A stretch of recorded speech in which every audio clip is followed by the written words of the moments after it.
Joo, eli mä tein mun lopputyönä tämmöisen elokuvasuosittelujärjestelmän, eli tämmöisen ohjelman, joka pyrkii antamaan käyttäjälle mahdollisimman osuvia elokuvasuosituksia hänen elokuvan mieltymystensä perusteella. Mä valitsin tämän aiheen, koska mä olin kiinnostunut tekoälystä ja mä halusin tehdä joku siihen liittyen projektin. Tavoitteena on antaa sellaisia suosituksia, jotka sopis käyttäjän elokuvan mieltymyksiin, mutta olisi kuitenkin yllättäviä, että käyttäjä löytäisi koko ajan uusia elokuvia. Mä aloitin tämän projektin sillä, että mä etsin dataa elokuvista ja mä päädyin tämmöiseen Minnesotan yliopiston Movieless-dataan. Tässä on 10 000 elokuvia, joista on annettu genret ja sitten tämmöiset tagit eli avainsanat ja sitten siinä on tämmöisiä elokuva-arvioita 1-5 tähteä. Ja mä käytän siis tähän projektiin pyyttönä. Katsotaan nyt miten tää ohjelma toimii. Tää pyytää ensiksi kuinka monta suositusta haluat. Laitetaan vaikka 10. Sitten pitää kirjoittaa jonkun elokuvan nimi. Kirjoitetaan vaikka Lord of the Rings. Tää aina antaa 9 tämmöistä ehdotusta. Valitaan täältä vaikka Fellowship of the Ring. Ja sitten mitä antaa joku arvioväiltä 0-5. Valitaan vaikka 4,5. Arvioidaan vielä toinen elokuva. Valitaan vaikkapa Oppenheimer.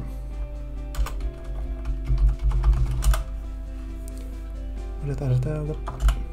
Ja annetaan tälle arvoksi vaikka 5 tähteä. Ei arvioida enää mitään. Nyt tää laskee, että mikä olisi paras suositus näiden perusteella. Jos nyt katsotaan näitä suosituksia, niin nähdään, että täällä on nämä 2 muuta Lord of the Rings elokuvaa. Sitten täällä on jotain pommeihin liittyvää, jotain ydinpommeihin liittyvää. Sitten täällä on jostain Shawshank Redemption. Ja jotain muita ehkä ei niin läheisiä elokuvia, mutta suurimmat osan nämä vaikuttaa sopivan aika hyvin näihin, mitä mä arvioin. Tässä lukee, että mihin nämä suositukset perustuu, eli tässä on 2 tämmöistä eri metodia, joilla tää laskee, että mitkä ovat kaikista läheisempiä elokuvia näihin, mitä mä arvioin tässä.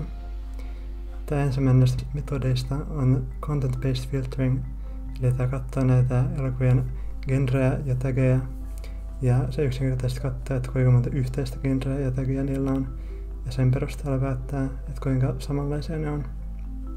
Tää toinen metodi on tää Collaborative Filtering, jossa katsotaan näitä elokuva-arvioita, joita tässä datassa on. Sen perusteella käytetään tämmöistä matemaattista metodia nimeltään SVD, jossa lasketaan tämmöisiä yhteyksiä elokuvien välillä ja sen perusteella yritetään etsiä, että mitkä elokuvat ovat kaikista samanlaisempia.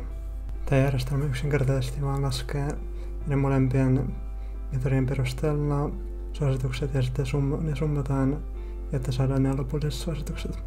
Katsotaan nyt tätä koodia tässä takana. Eli tässä nähdään, että hirveän paljon rivejä ei ole, mutta mä käytän tässä järjestelmässä aika paljon erilaisia tämmöisiä Pythonin kirjastoja, eli Pandas, Scikit-learn ja Tefas esimerkiksi. Tämä oli aika mielenkiintoinen projekti mun mielestä, ja mä opin tässä aika paljon ohjelmoinnista ja ohjelmiston kehityksestä, ja mä oon aika tyytyväinen tähän lopputulokseen.